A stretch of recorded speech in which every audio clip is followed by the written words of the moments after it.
Hello बच्चों, कैसे हैं आप लोग। अब तक हम बात कर चुके थे, हम बोर मॉडल की तरफ बढ़ रहे थे। तो देखो, बोर मॉडल ने काफ़ी हद तक काफ़ी चीज़ें क्लियर की थी। तो उसने एक बात और समझाई थी, हाइड्रोजन स्पेक्ट्रम के बारे में बता दिया जो रदरफोर्ड नहीं बता पाया था। तो पहले तो कि स्पेक्ट्रम क्या होता है, तो पहले हम स्पेक्ट्रम की बात करते हैं कि स्पेक्ट्रम क्या होता है। तो देखो, मैं आपको एक बार स्पेक्ट्रम का एक बार समझा देता हूँ, आप समझ लेना ध्यान से। तो इसमें एक छोटा सा हेडिंग डाल दो। वैसे तो हमको हाइड्रोजन स्पेक्ट्रम पढ़ना है, पर उससे पहले आपको स्पेक्ट्रम के बारे में थोड़ी बहुत जानकारी दे देता हूँ। तो हम पढ़ने वाले हैं स्पेक्ट्रम, ठीक है। ध्यान रखना, है ना। स्टडी ऑफ स्पेक्ट्रा, जो भी स्पेक्ट्रा आता है उसकी स्टडी को, तो मैंने कहा स्टडी ऑफ स्पेक्ट्रा को, स्टडी ऑफ स्पेक्ट्रा, ये स्पेक्ट्रा लिखा है, ठीक है। स्पेक्ट्रा को स्पेक्ट्रोस्कोपी कहते हैं, स्पेक्ट्रोस्कोपी कहते हैं, ठीक है। ये जब आप बड़ी क्लासों में जाते हो तब आप इसको पढ़ते हो, स्पेक्ट्रोस्कोपी कहते हैं, ठीक है। ध्यान रखना, ये आप बड़ी क्लासों में पढ़ोगे जाके, बहुत ही ब्रॉड में पढ़ोगे। सर क्या मतलब हुआ? देखो, सिंपल सी बात है। अगर किसी ने कभी हॉस्पिटल में, फिल्मों मूवीज़ में भी देखा होगा, फिल्मों में भी देखा होगा, आप एक चीज़ वहाँ नोटिस करते हो ना कि जब पल्स के हाथ में वो लगाई जाती है ना, पल्स में या दिल से एक तार अटैच होता है, एक मशीन होती है जिसके अंदर इस तरीके से दिल की धड़कनें चलती रहती है। वो होता है कि एक्चुअली स्पेक्ट्रा ही होता है। समझ में आ गई बात? तो बात आती है कि ये स्पेक्ट्रम कितने टाइप का होता है, तो हम उसकी बात करेंगे अब, ठीक है। देखो, एक सिंपल सी बात बोल देता हूँ। मान लो ये कोई एक गैस है, ठीक है। ये कोई गैस है, ठीक है। इस गैस को मैंने क्या किया? गर्म किया। क्या किया? गर्म किया, हीट किया। तो जो इसके अंदर जो इसके एटम है, ये एटम है, ठीक है। ये क्या होंगे? अब ये जब इसको जब तो मैंने हीट नहीं किया था, सारे एटम क्या थे? जीरो स्टेट पे थे, निम्नतम अवस्था में थे। जैसे ही तुम इसको गर्म करोगे, ये निम्न से कहाँ जाएंगे? उच्च अवस्था में। और जैसे ही ये उच्च अवस्था में जाएंगे तो वापस उच्च से निम्न में आएंगे। तो एक्चुअली में होता क्या है, ये यहाँ से कुछ रेज बाहर निकालते हैं, ठीक है। या तो आप किसी गैस को गर्म करके कर लेना, ठीक है, या फिर कोई भी सोर्स ले लेना, कोई भी सोर्स, कोई भी स्रोत ले लेना जो विकिरणें क्या हो? निकालती हो, ठीक है। हम इन्हीं को क्या करते हैं? इन्हीं रेस को, इन्हीं विकिरण को, इन्हीं रेडिएशन को क्या करते हैं? कैप्चर करते हैं। रेडिएशन या विकिरणों को कैप्चर कर लेते हैं, ठीक है। और यही एक कंटिन्यूस रूप में फ्रीक्वेंसी निकालती है, आवृत्ति होती है, फिक्स आवृत्ति होती है, ठीक है। रेस की क्या होती है? फिक्स आवृत्ति होती है, ठीक है। इन्हीं को हम क्या बोलते हैं? कंप्लीट रूप से स्पेक्ट्रा बोलते हैं, ठीक है। या तो आप कोई सोर्स ले लो, सोर्स के रूप में आप कोई भी सोडियम का लैंप ले लो, कुछ भी ले लो, आप ये सोर्स ले लो। या फिर किसी गैस को हीट करोगे, इसमें से क्या बाहर निकलेगी? इसमें से भी क्या बाहर निकलेगी? रेडिएशन निकलेगी, जो क्या होगी? फिक्स आवृत्ति या फिक्स फ्रिक्वेंसी की होगी। इन्हीं को हम क्या बोलते हैं? कंप्लीट रूप से स्पेक्ट्रा बोलते हैं, या इन्हीं को हम इलेक्ट्रोमैग्नेटिक स्पेक्ट्रा बोलते हैं। क्या बोलते हैं? इलेक्ट्रोमैग्नेटिक स्पेक्ट्रा बोलते हैं, या इसी को हम बोलते हैं विद्युत चुंबकीय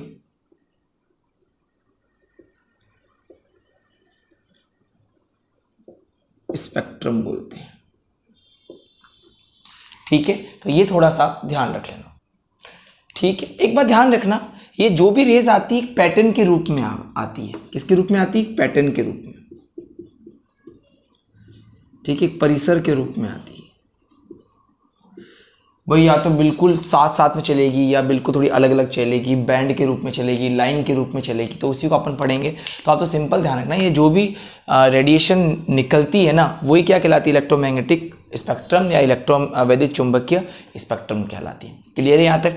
तो देखो, ये जो निकली, ये जो रेडिएशन बाहर निकली, जो किरणें विकिरणें बाहर निकली है, वो उनका पैटर्न किस तरीके से होता है ना भाई? सब साथ में एक साथ निकलेगी, भीड़ में चलेगी सारी की सारी, या फिर अलग अलग लाइन में चलेगी, डिस्क्रीट रूप में चलेगी, सतत रूप में चलेगी, कंटिन्यू चलेगी या सतत चलेगी, तो हम उसी की बात करेंगे। ठीक है, चलो तो एक बार आप इसको नोट कर लो, है ना। बिल्कुल इसको नॉर्मल समझते चलना है, आपको इतना डिटेल में नहीं है, तो मैं बिल्कुल शॉर्ट में समझाने की कोशिश कर रहा हूँ आपको। ठीक है बच्चों, चलो इसको आप नोट कर लो। फिर हम बात करते हैं ये जो भी निकला वो क्या है, स्पेक्ट्रम। अभी कैसे पता चलेगा स्पेक्ट्रम ये कैसा आया है, तो कुछ नहीं करते हैं हम लोग, इसको एक प्रिज्म इसमें से निकाल, जो प्रिज्म होता है ना उसमें से निकालते हैं और सारे स्पेक्ट्रम दिख जाते हैं। ठीक है, चलो नोट हो गया। ए पॉइंट डाल के लिख देना, ये इसकी डेफिनेशन हो गई। और स्टडी ऑफ स्पेक्ट्रा क्या कहलाता है, स्पेक्ट्रोस्कोपी कहलाता है। क्लियर है यहाँ तक सभी को? चलो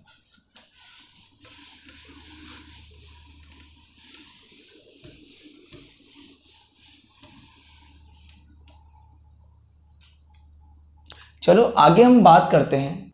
ठीक है, देखो जो ये स्पेक्ट्रम होता है, ये जो भी स्पेक्ट्रम होता है ये दो प्रकार से पढ़ा जाता है। ठीक है, एक पढ़ा जाता है बेस्ड ऑन नेचर, प्रकृति के आधार पर।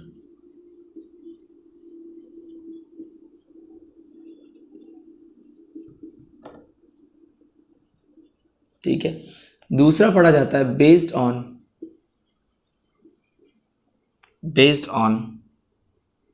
ओरिजिन। ठीक है, उत्पत्ति के आधार पर।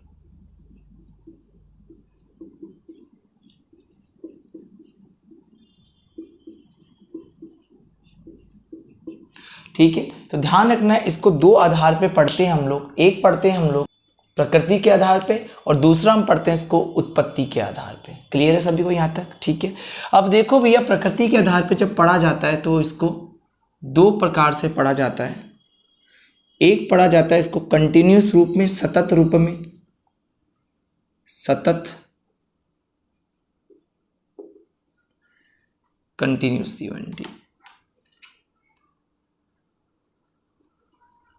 कंटिन्यूस, और एक पढ़ा जाएगा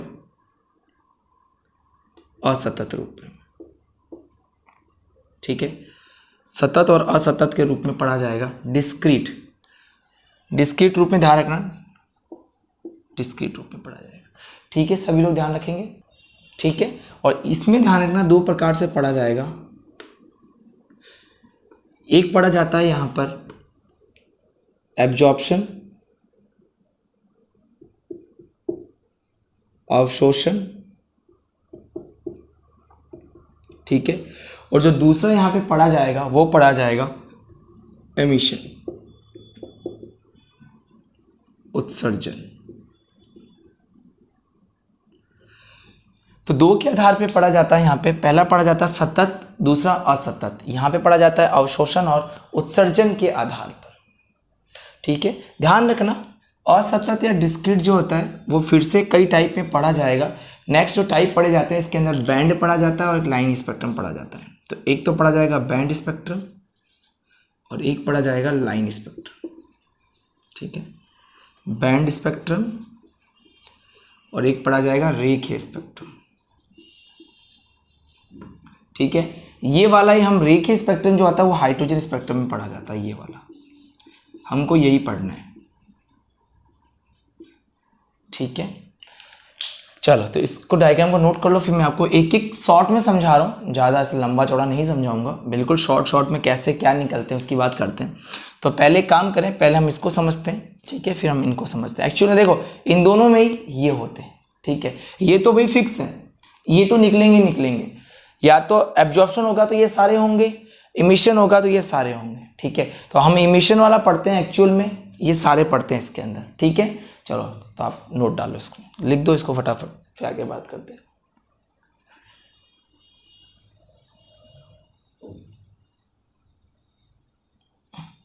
हो गया? क्लियर है? तो ये थोड़ा सा ध्यान रख लेना। चलो, तो दोनों टाइप आप अच्छे से याद रख लेना, बहुत ही इंपॉर्टेंट टाइप्स में आते हैं वैसे ये। एक्चुअल में क्या है, कितने स्पेक्ट्रम आपके तो नहीं है, लेकिन फिर भी थोड़ा बहुत आइडिया रहता है तो अच्छा लगता है कि हाँ भाई कुछ पता है। पहला है एमिशन स्पेक्ट्रम,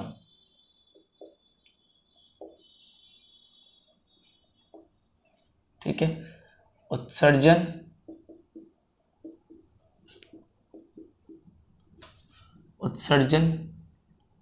स्पेक्ट्रम।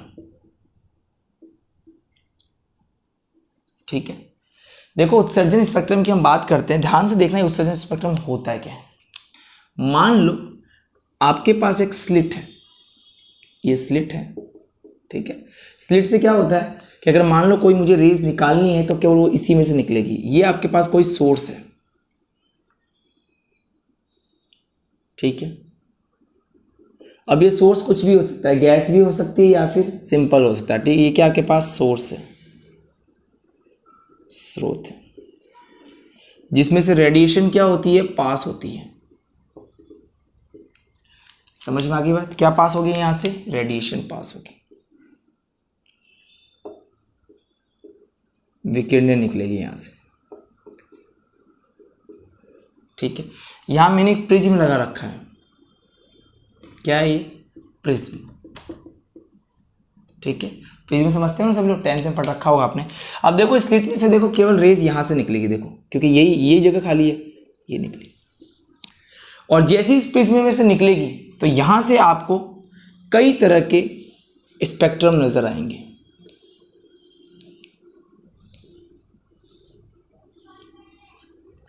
ठीक है। इनको आपको पता तो आप इनको बोलते हो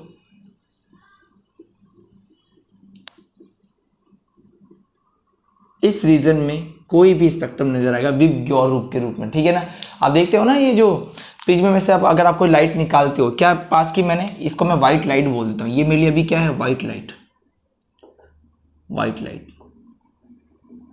श्वेत प्रकाश है, ठीक है।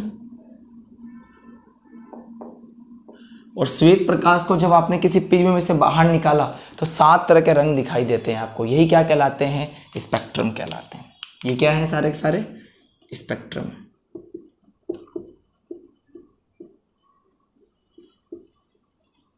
स्पेक्ट्रम कहलाते हैं। क्लियर हो गया। अब इसको इमिशन क्यों बोला, क्योंकि देखो एक सफेद प्रकाश में, एक श्वेत लाइट में कितने कलर होते हैं, टोटल 7 होते हैं। आपने जैसी इसके अंदर से लाइट पास की, सातों के सातों कलर बाहर निकल गए। इसका ना सारे इसके अंदर से क्या हो गए, इमिट हो गए, सारे इसमें से क्या हो गए, उत्सर्जित हो गए। समझ में आ गई बात। तो ऐसा स्पेक्ट्रा क्या कहलाता है, उत्सर्जन स्पेक्ट्रा कहलाता है, ठीक है। अब ये जो स्पेक्ट्रा निकला है ना, ये वाला, ये जो निकला है ये वाला है ना, अब ये दो प्रकार से हो सकता है। कैसे दो प्रकार से, कैसे होगा, बिल्कुल होगा। एक तो कंटिन्यूस होगा, एक तो कंटिन्यूस होगा, ठीक है, एक तो सतत होगा और एक डिस्क्रीट होगा, असतत होगा। क्लियर है। यहां पे डिस्क्रीट या सतत किस प्रकार से होगा, तो सिंपल सी बात है, देखो एक बार आप इसको नोट कर लो, इसका फिर नीचे वाला ऊपर लिखूंगा, यहाँ पे नजर नहीं आएगा फिर, ठीक है। चलो फिर मैं आपको बताता हूँ डिस्क्रीट कैसे निकला और सतत किस प्रकार से, मतलब ये जो स्पेक्ट्रा निकला है 2 प्रकार से होगा, या तो कंटिन्यूस या डिस्क्रीट, ठीक है। चलो नोट करो एक बार, ठीक है। आपको ऐसा सर ये स्पेक्ट्रा दिखाई कैसे देंगे, तो रेडिएशन है, यहाँ पे मैंने फोटोग्राफिक प्लेट लगा रखी है, ठीक है। ये क्या लगा दी मैंने यहाँ पे, एक फोटोग्राफिक प्लेट, ध्यान रखना है, फोटोग्राफिक प्लेट लगा रखी है, ठीक है, ताकि पता चल जाएगा यहाँ पे कुछ टकरा रहा है। समझ में आ गई बात। अब ये 2 रूप से देखो कैसे होगा, देखो मैं इसको यहाँ तो कैसे होगा डिफाइन, चलो एक बार नोट तो करो फिर आगे देखते हैं। क्लियर है यहाँ तक, ठीक है। चलो तो इसको मैं अब हटा देता हूँ, है ना। नोट कर लिया होगा वैसे आप लोगों ने, कर लो नोट फटाफट। एक्चुअली में जो ये निकला है ना, ये डिस्क्रीट रूप में, सतत रूप में ही निकला है, ये वाला मैंने वैसे ही बना दिया है। आप सिंपल सा बोल सकते हो ना, जब कोई स्लिट में से, है ना, जब कोई रेडिएशन पास होती है, जब व्हाइट लाइट पास होती है, कोई भी गैस हीट होकर जब पास होती है, जब वो प्रिज्म में से निकलती है, तो जो भी फोटोग्राफिक प्लेट पर जो भी स्पेक्ट्रा मिला हो, क्या कहला रहा है, एमिशन मिल रहा है। और देखो सारी लाइट पास हो रही है, सारी मतलब एक व्हाइट लाइट में क्या होता है, देखो सारी लाइट पास हो गई। व्हाइट लाइट में क्या होता है, 7 कलर होता है, 7 कलर क्या हो गए, पास हो गए, ठीक है। चलो अब हम बात करेंगे कि कैसे कंटिन्यूस निकलेगा और कैसे डिस्क्रीट निकलेगा, तो ध्यान से समझना है इसको, है ना। तो देखो ये 2 प्रकार से मैंने बताया, 2 प्रकार से निकलेगा। एक तो निकलेगा कंटिन्यूस रूप में, सतत रूप में, और एक मिल निकलेगा आपको डिस्क्रीट रूप में, डिस्क्रीट असतत रूप में, ठीक है। और ये फिर दो प्रकार का होता है, इसको हम दो प्रकार से पढ़ेंगे वैसे, ठीक है। एक पढ़ेंगे लाइन, एक पढ़ेंगे बैंड, पहले बताया था मैंने, ठीक है। देखो सबसे पहले इसकी बात करता हूँ, ये कैसे होगा। देखो मान लो तुमने कोई सोर्स लिया था, ठीक है, ये स्प्लिट लगाई थी, याद है, ठीक है। यहाँ एक प्रिज्म लगाया था, क्लियर हो गया यहाँ तक। अब होगा क्या, यहाँ से रेज बाहर निकलती है, प्रिज्म में जाती है, और देखो अगर इस तरीके से मिल रही है, बिल्कुल बिल्कुल इस तरीके से, मतलब कंटिन्यूस रूप में, ठीक है। मैं थोड़ा सा इसको अच्छे से बना देता हूँ, है ना,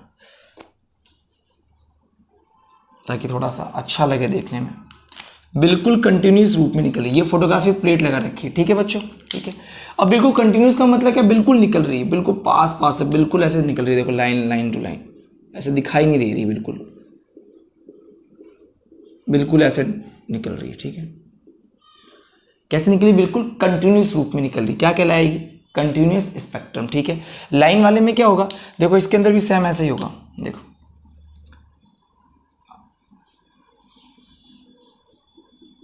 वही वाइट लाइट है, ठीक है, वही स्लिट है, ठीक है, वही प्रिज्म ले रखा है।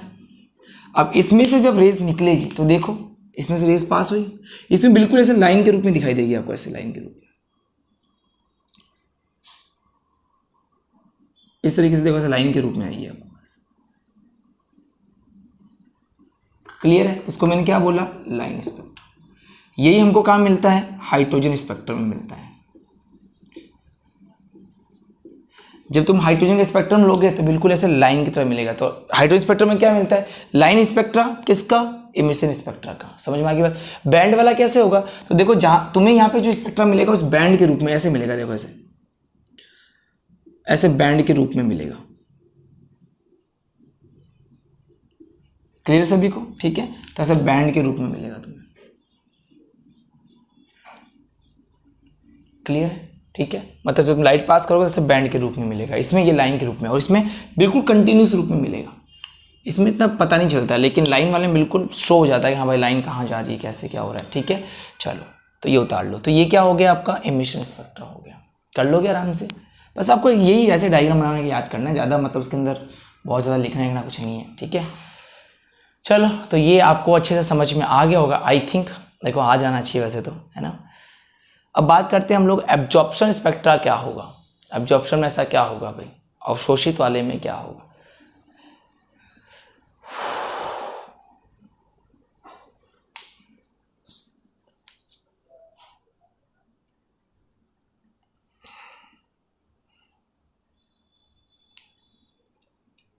क्लियर है यहाँ तक, कर लोगे ना, उतार लो आराम से। तो ये ऐसे बैंड के रूप में मिलते हैं। जब तुम बुक में देखोगे तुम्हें इस तरीके से लिखा हुआ मिलेगा, अगर बुक में होगा तो इस तरीके से देखो। तो कोई बात नहीं, घबराना मत कि सर आपने तो ऐसे बताया और बुक में ऐसे लिखा हुआ था, तो क्या हो गया, एक ही तो बात है, ठीक है ना। बुक में ऐसे मिलेगा बैंड के रूप में, ठीक है।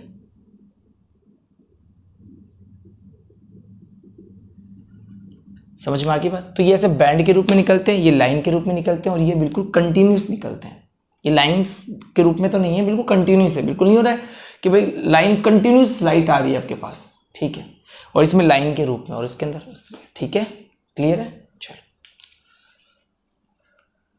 तो ये थोड़ा सा आप ध्यान रख लेना। चलो आगे बात करता हूं मैं अब देखो एब्जॉर्प्शन स्पेक्ट्रम में क्या होगा, ठीक है। अब बात करते हैं हम लोग एब्जॉर्प्शन स्पेक्ट्रा की।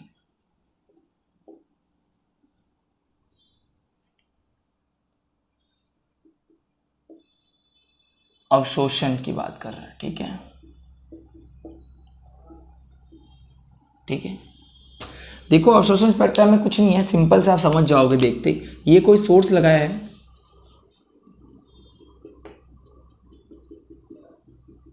ठीक है, ये एक स्प्लिट लगा रखी है। स्प्लिट क्यों लगाई है, ताकि रेज जो हम चाहते हैं तो एक एंगल से बाहर निकले, बस इसलिए और कुछ नहीं, ठीक है। और यहाँ पे क्या लगा रखा है मैंने, प्रिज्म, और मैं जानता हूँ यहाँ पे क्या है, फोटोग्राफी प्लेट, ठीक है। और एक बात मैं समझता हूँ यहाँ पे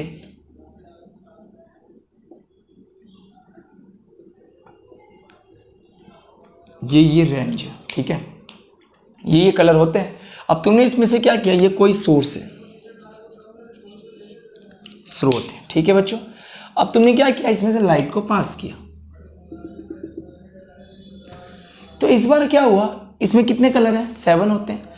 लेकिन ये 7 अगर 7 के 7 पास कर दे तो क्या है, इमिशन है, उत्सर्जन है। लेकिन ये क्या करती है, कुछ को तो एब्जॉर्ब कर लेती है, कुछ को अवशोषित कर लेती है, और केवल 1 या 2 को ही इसमें से जाने देती है।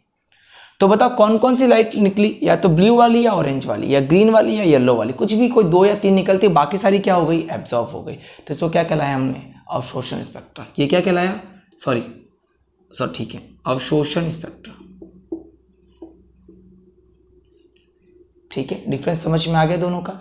कुल मिला के सारी की सारी व्हाइट लाइट में से सारी कलर अगर पास हो गए तब तो इमिशन हो गया, और कुछ तो पास हुए और कुछ रह गए, वो क्या हो गया, एब्जॉर्प्शन हो गया। सिंपल सी बात है। ये अब डिपेंड करता है सोर्स पे कि सोर्स कैसा लिया है, ठीक है। एक्चुअली जब तुम सोडियम का लेते हो, सोडियम का, तो वो केवल तुम्हें येलो लाइट ही पास करवाता है ना, क्योंकि उसका कलर ही उस तरीके से होता है, ठीक है। चलो समझ में आ गया होगा वैसे, है ना।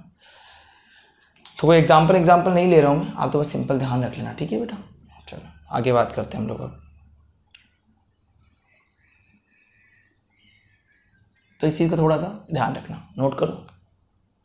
यहाँ तक सबको क्लियर हो गया। अब देखो हम बात करते हैं हाइड्रोजन स्पेक्ट्रम की, कि कैसे आया था वो, ध्यान से समझना आप, ठीक है। देखो जब इसको निकाला गया था, हाइड्रोजन स्पेक्ट्रम की बात करेंगे हम लोग अब, हाइड्रोजन स्पेक्ट्रम की बात करते हैं, ठीक है। हाइड्रोजन स्पेक्ट्रम की बात करते हैं। देखो बहुत ही इंपॉर्टेंट में आता है ये। एक बार मैं इसको सही कर देता हूं थोड़ा सा, ठीक है। हाइड्रोजन स्पेक्ट्रम की बात करते हैं। देखो क्या किया गया था, समझना ध्यान से, ठीक है। ये कोई मैंने गैस का चैम्बर ले रखा है, ठीक है, कोई भी गैस का चैम्बर है, इसके अंदर H2 गैस भरी है। कौन सी गैस भरी है, H2 गैस, ठीक है। इस H2 गैस, इसको मैंने क्या किया है, इलेक्ट्रोड से जोड़ रखा है, लाइट से जोड़ रखा है, ठीक है, प्लस और ये माइनस। जैसे इसमें से इलेक्ट्रिसिटी दी, इसमें से एक मैंने खाली जगह छोड़ रखी है, ठीक है, और ये स्प्लिट लगा रखा है। क्या है ये, स्लिट होता है वैसे ये, ठीक है। मैंने एक स्लिट लगा रखी है, ठीक है, और यहां पर मैंने एक प्रिज्म लगा दिया। क्या है ये, प्रिज्म, ठीक है। अब देखो होता क्या है, जैसे ही आप ये लाइट स्टार्ट करते हो, जैसे इसको इलेक्ट्रिसिटी देते हो, तो ये जो H2 गैस है ना, उसके एटम क्या होते हैं, वो एटम के में कन्वर्ट हो जाता है। उसके एटम लोअर स्टेट से कहाँ जाते हैं, हायर स्टेट में, और हायर से फिर कहाँ आते हैं, लोअर में आते हैं। तो ऐसा करने पे क्या होता है, यहां से रेस बाहर निकलने लग जाती है। क्या बाहर निकलती है, रेस, ये रेस बाहर निकलती है। और जैसे इसके अंदर से रेस बाहर निकली, तो देखा गया इसके अंदर से ये रेस लाइन के रूप में आई,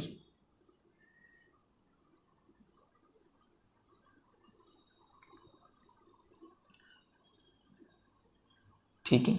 इस तरीके से अलग अलग लाइन के रूप में रेस बाहर निकली। समझ में आ गई बात। इससे हो क्या रहा है, इमिशन हो रहा है। क्या हो रहा है, इमिशन हो रहा है। क्या हो रहा है, ये इमिशन हो रहा है, उत्सर्जन हो रहा है, ठीक है। और ये कैसी लाइन मिली है, लाइन के रूप में, रेखीय के रूप में मिली है, लाइन के रूप में। तो हाइड्रोजन के स्पेक्ट्रा को बोला जाता है लाइन एमिशन स्पेक्ट्रा, ठीक है। रेखीय उत्सर्जन स्पेक्ट्रा। सभी को यहां तक क्लियर है, ठीक है। अब ये जो लाइनें मिली है वो कौन कौन से रीजन में मिली है भैया, अल्ट्रा वायलेट रीजन मिली है, IR में मिली है, UV में मिली है, कौन कौन से रीजन में लाइनें मिली है। और जिन जिन साइंटिस्ट को लाइनें मिली थी उसके हिसाब से उन्होंने अपने नाम पे लाइनें रख दी, लाइमन, बामर, पास्टन, ब्रैकेट, फुंड। ठीक है, तो अभी आपको मैं दिखाता हूँ कि लाइनें किस रूप में मिली। ठीक है, किस तरीके से दिखाया जाता है इनको, मैं बात करता हूँ यहाँ पे। चलो एक बार आप ये नोट कर लो। ठीक है, तो आपको बस इतना मुझे समझाना था कि जो हाइड्रोजन स्पेक्ट्रम वो किस रूप में, लाइन इमिशन स्पेक्ट्रम रूप में होता है। कैसे, आपने यहाँ पे हाइड्रोजन गैस ले रखी है, इसको आपने इलेक्ट्रोड पे लगाया, इसको आपने इलेक्ट्रिसिटी दी और देने से क्या हो गया, ये क्या है, बाहर निकाला इसने, रेडिएशन बाहर निकाला। क्या बाहर निकाला इसने, रेडिएशन, विकिरणें बाहर निकाली। क्लियर है। और जैसे विकिरणें इस प्रिज्म में से पास हो, या तो एब्जॉर्प्शन होगा या फिर इमिशन होगा। इसने क्या किया, इमिशन किया, उत्सर्जन किया, अवशोषण नहीं किया। उत्सर्जन करती देखो दो प्रकार की रेखाएं प्राप्त होती है, या तो बैंड के रूप में, या तो कंटिन्यूस प्राप्त होती है, या सतत रूप में, या डिस्क्रीट असतत रूप में। असतत में दो प्रकार था, बैंड और लाइन। तो ये किस रूप में मिली, लाइन के रूप में मिली। ठीक है, तो क्या बोला गया, हाइड्रोजन स्पेक्ट्रम को रेखीय उत्सर्जन spectrum, line emission spectrum. Clear है सभी को। ठीक है, चलो अब मैं आपको बताता हूँ कि लाइंस मिली कैसे, मिलती कैसे आखिर में। चलो अभी आपको मैं सिखाता हूँ। चलो नोट करो, पहले आप इसको नोट कर लो, फिर लाइन कैसे आई, क्या आई, हम उन सब की बात करेंगे। ठीक है, चलो हो गया, नोट कर लो, हो गया। अब देखो लाइनें आती कैसे, अब तुम्हारे दिमाग में आ रहा होगा सही लाइन आई कैसे, मैं बताता हूँ देखो भी कैसे है। अभी तुम्हें समझ में आ जाएगा, देखो अब समझ में आने लग जाएगा। देखो आप बोर मॉडल की तरफ बढ़ते हैं अपन लोग, अपन हाइड्रोजन स्पेक्ट्रम पढ़े थे। देखो बोर मॉडल साहब का मॉडल कुछ इस तरीके से था। देखो ध्यान से समझना आप चीजों को।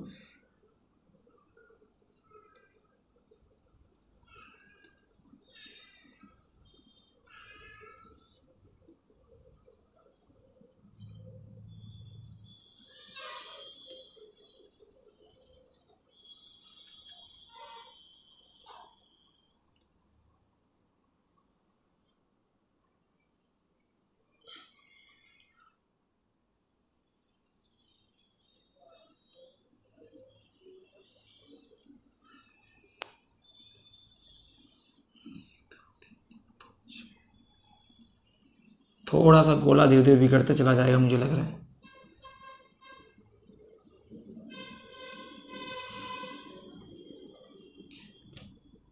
कोई दिक्कत नहीं है, चलो इसको भी मैं हटा देता हूँ, दिख रहा होगा यहाँ तक तो।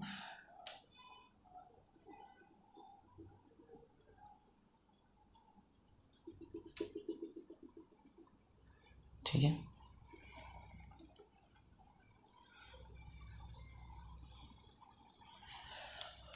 एक्चुअली में सारे गोले ही बनाए हैं। ठीक है, बस बिगड़े हुए हैं थोड़े थोड़े, कोई दिक्कत नहीं है। बिगड़े हुए तो क्या हो गया है, टेढ़ा है पर मेरा है। अच्छा ये वाला ज़्यादा टेढ़ा दिख रहा है, चलो ये भी गोला ही है। ठीक है ना, है ना, सारे गोले ही बनाए। देखो आपको याद करो, बोर्ड साहब ने क्या बोला था कि इलेक्ट्रॉन कहाँ है, ऑर्बिट्स में, स्टेशनरी ऑर्बिट्स में, अनुमत ऊर्जा स्तर में। ठीक है, तो ये कहाँ रहते हैं, सब सेल में होते हैं। इन सेल को नाम देता हूँ n बराबर 1 2 3 4 5 और ये 6, ये भी है। हाँ ये भी गोला ही है ना, वो मैंने डॉट डॉट में बना दिया, थोड़ा सा समझ में आ गई बात। अब देखो थोड़ा दिमाग लगाना, ये इलेक्ट्रॉन है, किसका है, हाइड्रोजन गैस का। ये देखो हाइड्रोजन गैस थी, इसमें तुमने हाइड्रोजन गैस भरी थी। ठीक है, तुमने इसमें इलेक्ट्रोड लगाए, इसको एनर्जी दी, तो जो हाइड्रोजन के अणु होते हैं, है ना, वो उसका जो इलेक्ट्रॉन होता है वो क्या करेगा, हाइड्रोजन का इलेक्ट्रॉन क्या करेगा, एनर्जी लेगा, और एनर्जी लेके कहाँ जाएगा, निम्न से उच्च ऊर्जा स्तर में। ये कौन सी ऊर्जा स्तर है, ये वाला कैसे, निम्न वाले हैं, समझ में आ गई बात, लोअर है, और ये हायर एनर्जी ऑर्बिटल्स हैं। तो इलेक्ट्रॉन कूद के कहाँ चला जाएगा, यहाँ चला जाएगा। क्या सर यहाँ नहीं आएगा क्या, यहाँ भी आ जाएगा, यहाँ भी आ जाएगा, मर्जी हो, यहाँ चला जाएगा। ठीक है, अब वापस आएगा, तो देखो यहाँ से यहाँ आने में इसके पास क्या क्या चॉइस है भाई। ऐसे भी तो हो सकता है कि इलेक्ट्रॉन सीधा कूद के यहाँ आ जाए। देखना ध्यान से समझना, मैंने ये माना पहली बार, क्या माना कि इलेक्ट्रॉन यहाँ था, मेरी पूरी बातें ध्यानपूर्वक समझना, इलेक्ट्रॉन यहाँ था। अब तुमने इसको क्या दी, एनर्जी दी, हाइड्रोजन गैस को एनर्जी दी थी, तो उसका इलेक्ट्रॉन कूद के कहाँ चला गया, यहाँ चला गया। तुमने पहले हीट दी तो इलेक्ट्रॉन कूद के लोअर से हायर में चला गया। अब हायर से वापस कहाँ आएगा, लोअर में आएगा। अब क्या क्या कंडीशन हो सकती है, या तो इलेक्ट्रॉन सीधा यहां से आ जाए, सीधा यहां आ जाए बिना टाइम खराब किए, है ना। अब ऐसा भी तो हो सकता था कि इलेक्ट्रॉन पहले यहाँ आए, यहाँ से फिर यहाँ जाए, तो ऐसा भी तो हो सकता था पहले इलेक्ट्रॉन यहाँ आया और फिर यहाँ से यहाँ गया, हो सकता है। ऐसा भी तो हो सकता था ये इलेक्ट्रॉन यहाँ आए, ये लाइन तो सीधी बनाए,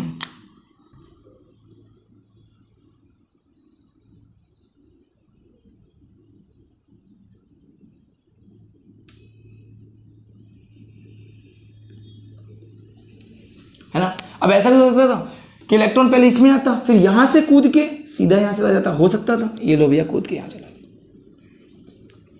अब ये भी तो हो सकता था इलेक्ट्रॉन यहां से यहां आता और यहां से कूद के इसमें चला जाता, और ऐसा भी हो सकता था इलेक्ट्रॉन यहां से पहले यहां आता फिर यहां से कूद के इस तरीके से जाता। समझ में आ गई बात, है ना। तो इलेक्ट्रॉन को यहां से यहां आने में इसके पास कितनी चीजें हो गई, 4 जगह हो गई, 1 2 3 4। समझ में आई बात, है ना। और भी कई चीजें हो सकती थी, इलेक्ट्रॉन कूद के और भी जा सकता था, ऐसी बात नहीं है, ठीक है। चलो जी, तो यहां तक सबको क्लियर हो गया है सभी को, ठीक है। तो देखो इसको हमने बोला, इसको देखा था लाइमन ने, तो इसको बोला लाइमन श्रेणी।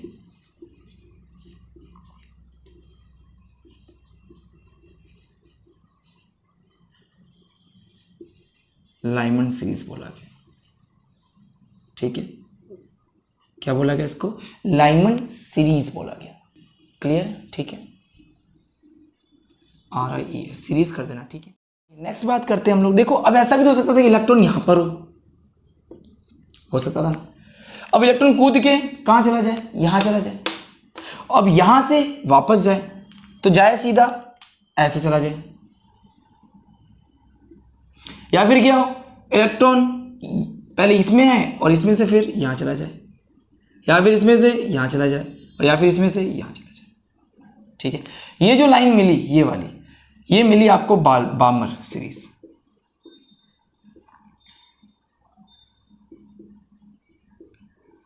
क्लियर। अब भाई ऐसा भी तो हो सकता था कि तुम्हारा इलेक्ट्रॉन यहां हो, मान लो एक बार इलेक्ट्रॉन यहां हो, इलेक्ट्रॉन एक ही है, ध्यान रखना ये वाला, मान लो इलेक्ट्रॉन यहां है, यहां से कूद के गया यहां पर, ठीक है। अब यहां से इलेक्ट्रॉन सीधा लौट आया, ये देखो लौट आया यहां सीधा, या फिर ये हो सकता था इलेक्ट्रॉन यहां जाए और यहां से वापस आ जाए, या फिर यहां से यहां जाए, कुछ भी पॉसिबिलिटी हो सकती थी। समझ में आ गई बात, ठीक है भाई। यहां से यहां जाए, यहां से यहां जाए, यहां से यहां जाए और वापस यहीं से वापस आ जाए, कुछ भी हो सकता था। इसको बोला गया पास्चन,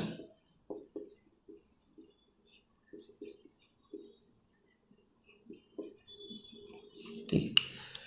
अब देखो भाई और भी तो पॉसिबिलिटी हो सकती थी, कैसे सर, देखो हो जाइए। देखो मान लो आपका इलेक्ट्रॉन यहां था, ठीक है, अब कूद के वो यहां चला गया और वापस यहीं से आ गया, ऐसा तो इलेक्ट्रॉन यहां से यहां जाता और यहीं वापस आ जाता, ठीक है। इसको बोला गया ब्रैकेट, ब्रैकेट, ठीक है। अब ऐसा भी सोच सकता था इलेक्ट्रॉन यहां पर हो, वो कूद के यहां चला गया और यहीं से वापस आ जाए, ठीक है।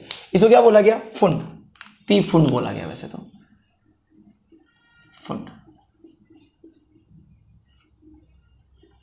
पी फुंड, ठीक है। पी साइलेंट यहां पे ध्यान रखना, ठीक है। तो यहां पे आप देख रहे हो अलग अलग सीरीज आपको दिखाई दे रही है, अलग अलग सीरीज मिल रही है। देखो अगर मान लो इलेक्ट्रॉन 2 से 1 में, 3 से 1 में, 4 से 1 में, 5 से 1 में या 6 से 1 में आ रहा है तो लाइमन बोला, ठीक है। मान लो इलेक्ट्रॉन 5 से 6 से 2 में, 4 से 2 में, 5 से 2 में, 3 से 2 में जा रहा है तो बामर, जब 3 में जा रहा है तो पास्चन, जब 4 में जा रहा है ब्रैकेट, और जब 5 में आ रहा है तो फुंड। 6 में भी जाता है, ऐसी बात नहीं। हेम्प्री एक और बनता है, इसके बाद हेम्प्री भी बनता है, एक गोला और बना लेना और हेम्प्री लिख के उसको भी कर देना, कोई दिक्कत नहीं है, ठीक है।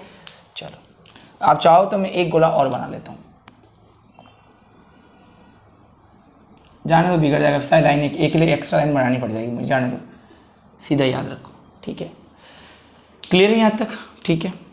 आपको मैं और अच्छे से समझाता हूँ, एक बार लाइंस में समझा देता हूँ एक बार, ठीक, कोई दिक्कत नहीं है, ऐसा समझ लो, एक बार लाइन से समझ में आ गया ना भाई। पहले इलेक्ट्रॉन यहाँ था, कूद के कहाँ चला गया, यहाँ चला गया, यहाँ से वापस आ गया। अब ऐसा भी सकता है इलेक्ट्रॉन कूद के यहाँ जाता, यहाँ से वापस आता, या इलेक्ट्रॉन यहाँ कूद के जाता, यहाँ आता, यहाँ आता, यहाँ, कोई भी 5 से 6 पॉसिबिलिटी हो सकती है। अगर आगे और भी लाइन है 8 हो जाती, मान लो 7 8, तो 8वें से पहले में, 7वें से पहले में, तो कोई भी पॉसिबिलिटी हो सकती थी। जैसे मान लो कि सर थोड़ा सा एग्जाम्पल दो, चलो एग्जाम्पल देता हूँ।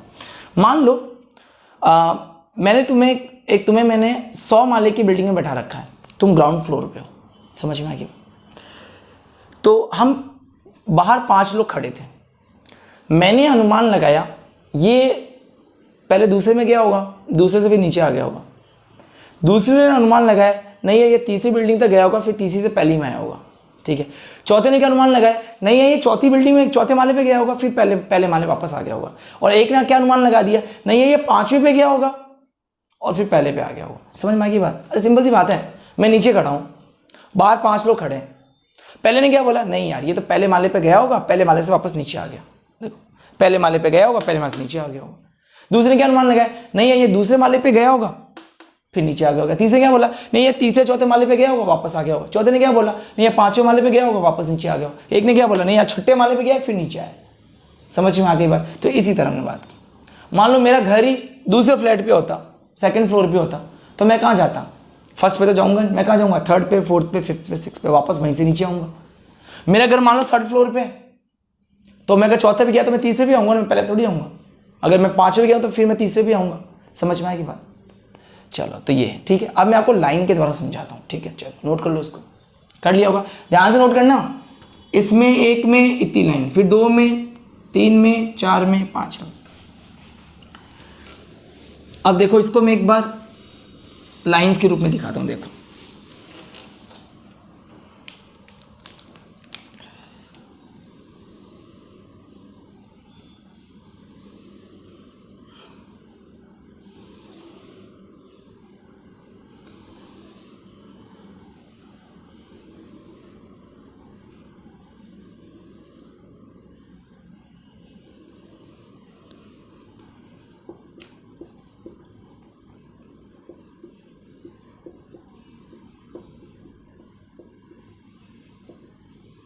सात, 8, 9, इन्फिनाइट मान लेता हूँ, ठीक है। क्या मान लेता हूँ यहाँ पे? इन्फिनाइट।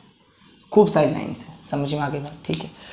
अब देखो भाई, देखो कि सर ये क्या है? अरे देखो तुमने पढ़ा था ना, अभी तो पढ़ाया था तुमने। देखो n बराबर 1, फिर n बराबर 2, फिर n बराबर 3, कुछ नहीं किया। देखो ये सब हटा दिया, घोड़ा हटा दिया बस। देखो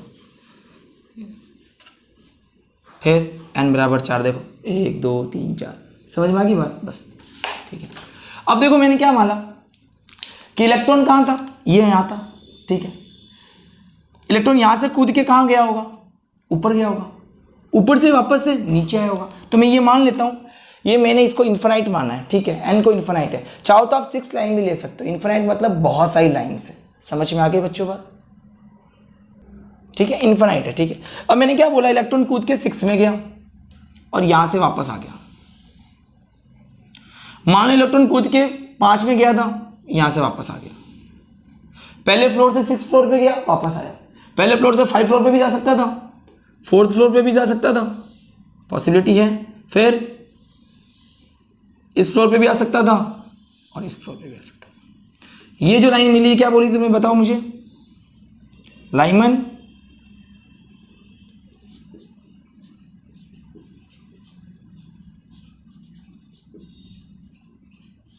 क्लियर सबको? तो लाइमन मिली आपको, ठीक है। लाइमन सीरीज मिली, ठीक है। अब ऐसा भी हो सकता था इलेक्ट्रॉन कहाँ था? 2 पे था, दूसरे फ्लोर से कहाँ चला जाए? सीधा 6th फ्लोर पे,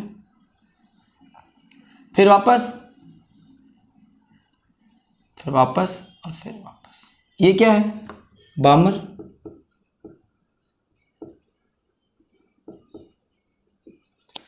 क्लियर सबको? अब ऐसा भी तो हो सकता था कि भैया वो तीसरे फ्लोर पे था इलेक्ट्रॉन और 6th फ्लोर पे गया हो।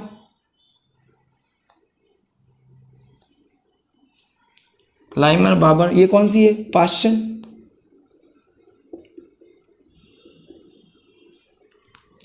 अब ऐसा भी हो सकता था इलेक्ट्रॉन 4थे फ्लोर पे हो, 4थे से 6ठे पे गया हो, 6ठे से वापस 5वें से फिर 4थे पे आ गया हो। ये कौन सी है? ब्रैकेट।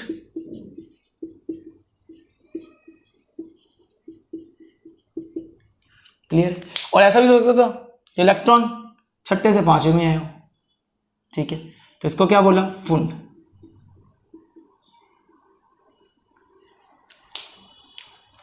समझ में आ गई बात सबको? ठीक है। ध्यान रखना, लाइमन सीरीज जो मिलती है वो मिलती है यूवी रीजन में। किस रीजन में? यूवी रीजन में मिलती है। जब लाइन आई होगी तो कौन से रीजन में आई होगी? यूवी रीजन में। ये लाइन किस में आई होगी? दृश्य क्षेत्र में, विजिबल रीजन में आई होगी।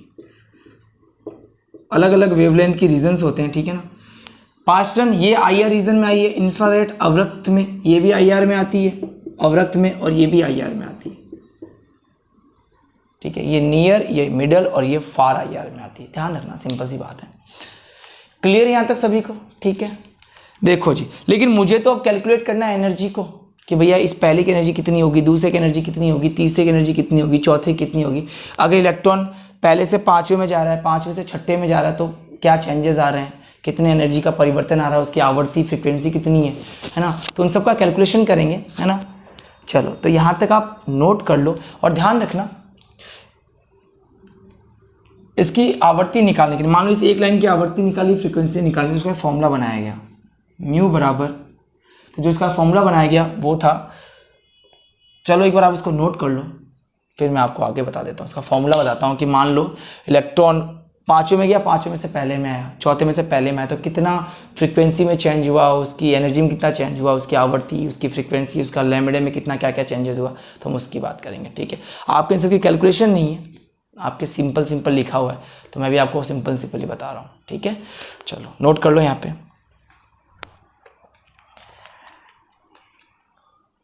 फिर इसके बाद आपको मैं फॉर्मूला बता देता हूँ, ठीक है।